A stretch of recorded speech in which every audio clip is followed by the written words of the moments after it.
Hello, Chris versus DauT, best of 21, game 5, here today on the Arabia map.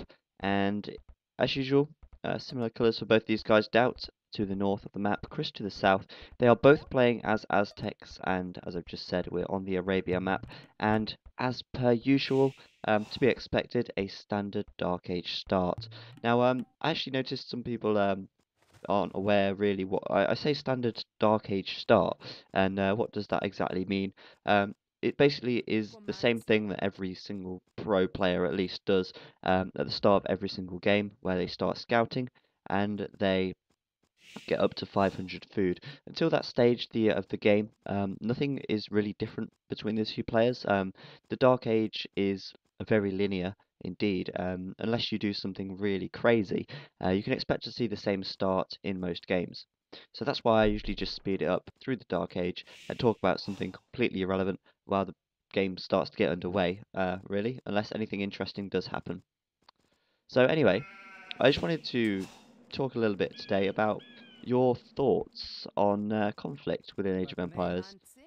You probably know there's a hell of a lot of flaming and stuff that goes on within the community, and I just want to know what you think about that, because obviously it's good to have a bit of banter. It's always good to share a few jokes with friends and stuff, but there is a hell of a lot of rivalry within the Age of Empires 2 community. Um, Not only between players but between clients, between so many different people. And it would be nice, wouldn't it be lovely, if everyone could just get along. Um, I could always say that it would be nice if everyone did get along, but it doesn't happen. And I'm just curious what your thoughts are on that. Do you think that it's healthy for the Age of Empires community to have so much conflict and so many arguments on the forums over at Voobly, etc., um, about the game? Do you think that's healthy for the game, or do you think that perhaps this sort of rivalry and this sort of these flame wars need to kind of be calmed down a bit? There is a hell of a lot of immaturity, that's for sure, but I'm just thinking that sometimes that can't be helped, and personally, I think that maybe it would be nice if there was a bit less conflict within the game. But at the end of the day, it is a game about fighting, I guess, and it's a game about strategy, and everyone's got different views and opinions. So I'm interested to hear yours. If you've got an opinion on the subject, leave a comment below and tell me what you think to it. So anyway, both players standard start as usual, luring the second boar there for Chris, and DauT has already got his two boars at his base, and he is collecting away, getting up to the magical, it's not that magical, 500 food to allow them to advance to the feudal age.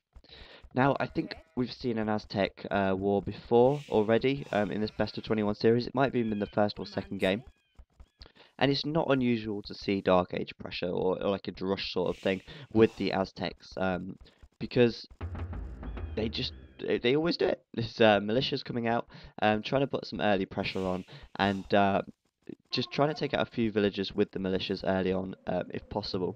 Militias are fairly cheap to build, 60 food and 20 gold, I believe. I've not played the game for a while actually, so I might be wrong there, but hopefully that is correct, 60 food, 20 gold. And hopefully you'll be able to see a little scuffle between militias from both players.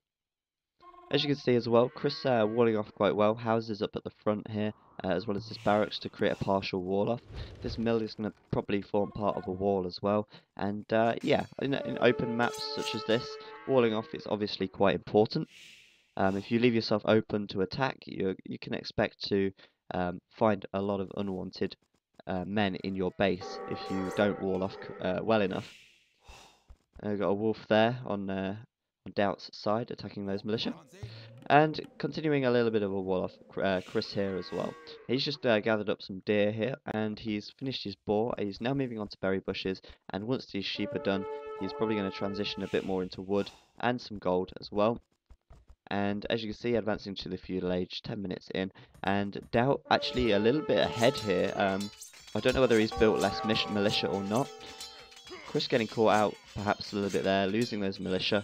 They're not very strong, militia aren't, so they will get killed off by villagers fairly quickly as well.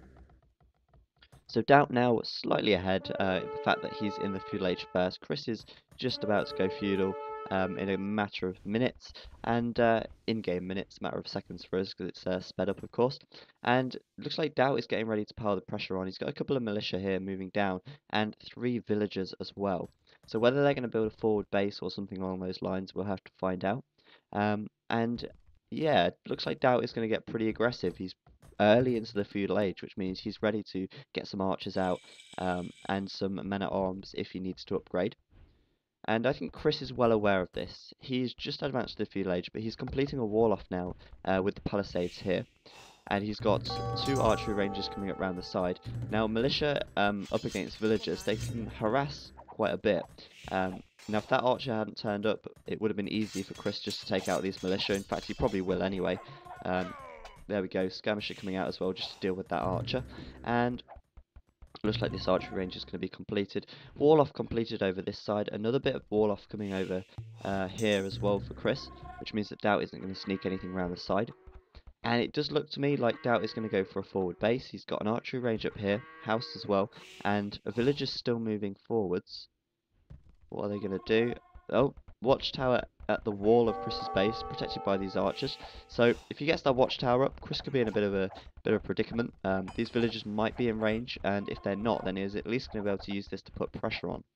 Chris trying to go around the side with some skirmishers. In fact, he's completely ignoring DauT down here and heading up towards his base. Whether he can see if he can cut off reinforcements or something like that.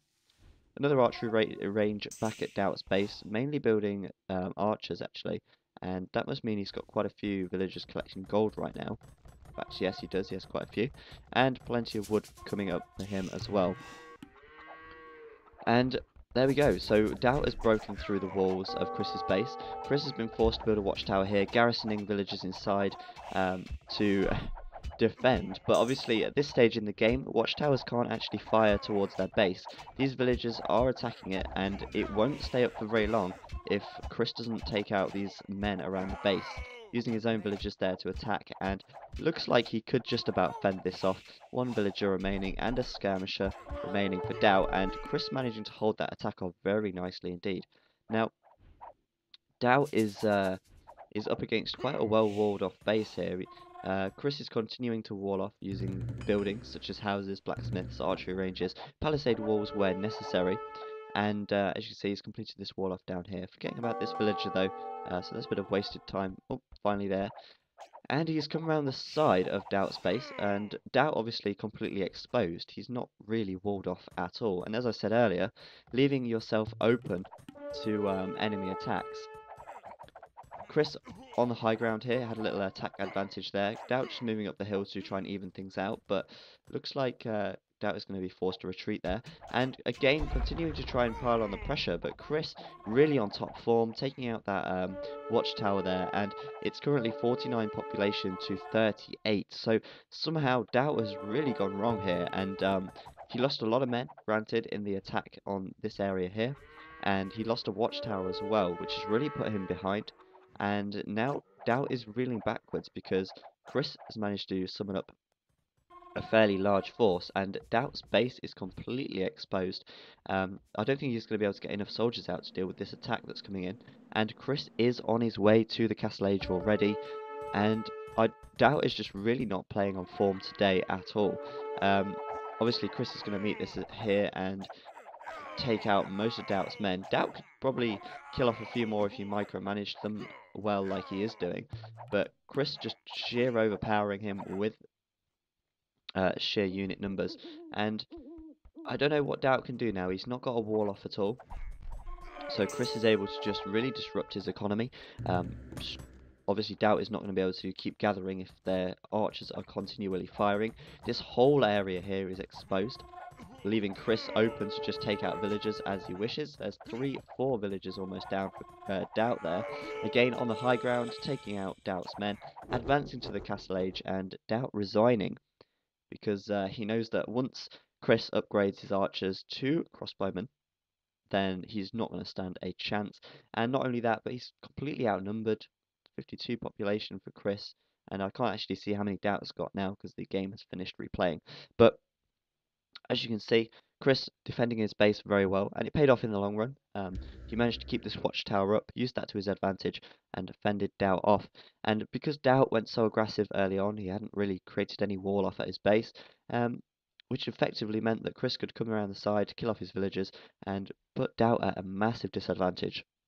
So this has been a shorter game than usual, and yeah, it's been a pretty good one actually. I'll be bringing the sixth game of the series out soon. It's currently 3-2 to DauT in this best of 21. Chris is actually catching up. He's won the last 2 games straight. If he wins the next one, they're going to be level pegging, and it's going to be interesting to see who actually does win. So once again, thank you very much for watching, and I'll see you next time.